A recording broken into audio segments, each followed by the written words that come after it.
Hey guys, back with another Saints Row the Third gameplay.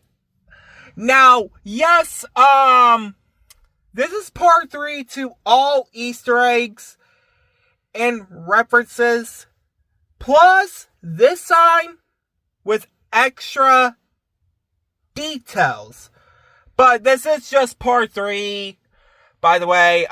So yes, y'all can go to a tattoo shop, buy a tattoo. You can see there is one on your character's neck. You see this is a lightning bolt. Now, when I saw this, I was like, this looks very familiar to one of those logo designs from SmackDown versus Raw 2011. But no, I don't know if this is a reference to The Flash from DC Comics, Barry Allen. But I thought it would be a pretty cool thing to show.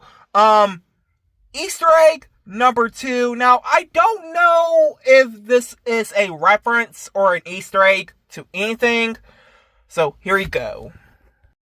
So, here is this one, and yes, this is from the tattoo shop, too. Now, I don't know if you can know this, but, to me, it looks like it's a reference to the,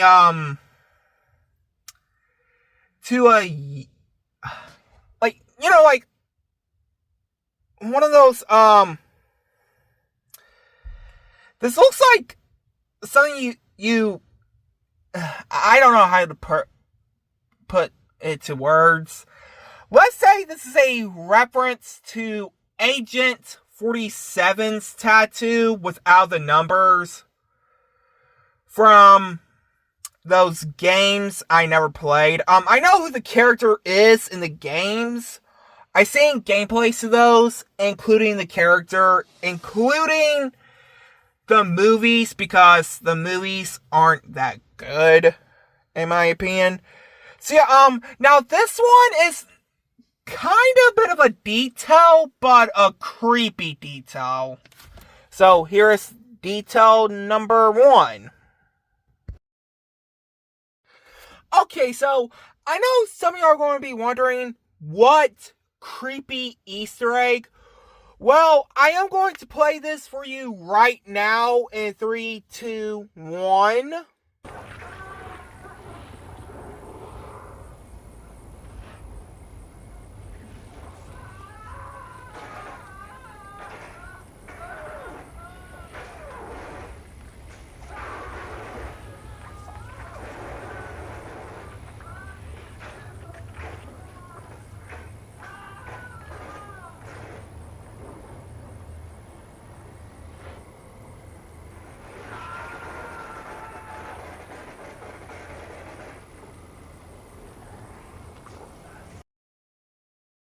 Okay, after you guys hear that creepy Easter egg from the last clip, here is another video game Easter egg.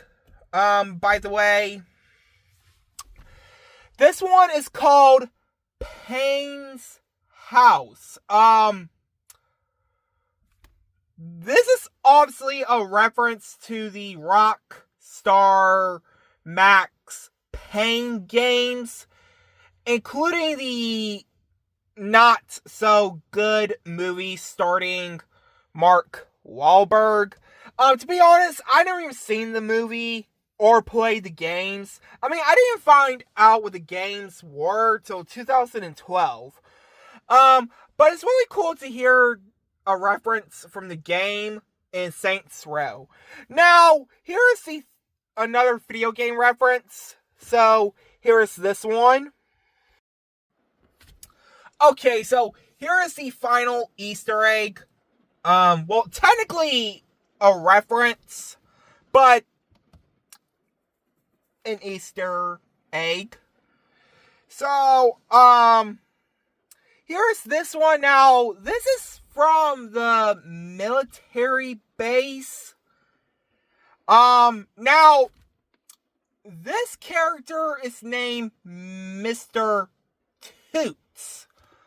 You know, the weird unicorn from the final Red Faction game, which is called Red Faction Armageddon. Now, I never played those games, just like the Max Payne games. What's really weird is that, remember when I said Saints Row the 3rd and WWE 12 released the same year, 2011? Well, Red Faction Armageddon released the same year, just like Saints Row the 3rd and WWE 12. But there is another Red Faction reference in Saints Row the 3rd. Because, you know, Saints Row the 3rd, well, mostly the Saints Row series before we got the boring reboot that nobody cares about anymore. Saints Row was made by THQ, the second and the third game. But yeah, there are other games that THQ made, except for Saints Row, except for the WWE games, including Red Faction. Because I did mention a few days ago they used to make, well, technically I didn't mention this, but they did, like, THQ does make, Disney games. They used to make the old Nick games, like SpongeBob, Rugrats, and Disney Pixar games like WALL-E, Up, Ratatouille, The Incredibles, Finding Nemo. But yeah, but it's really nice to reference other video games from THQ, since, you know, it's been 13 years since THQ closed down after WWE 13 released. Because that game released in 2012, 3 months before THQ was closed down. But yeah, I don't know if I will find any more Easter eggs and references in the game after this. I mean, I only made 2 parts on this game for its Easter eggs and references. I mean, yeah, I know I recently just put out part 2 yesterday morning, and part 1 about like 3 days ago. So yeah, now, which one is your favorite Easter egg or reference in Saints Row the 3rd? Let me know in the comments down below, and I hope you guys like, comment, subscribe.